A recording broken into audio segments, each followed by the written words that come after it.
Excuse me? Ma'am? Do you work here? Yes, ma'am.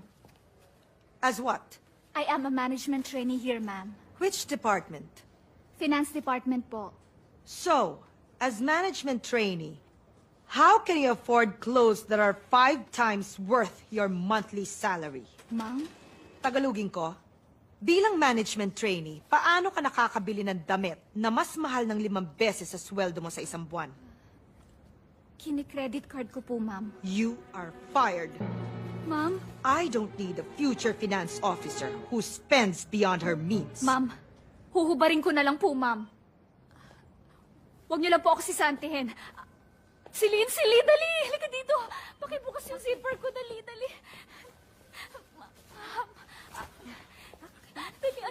dali, dali!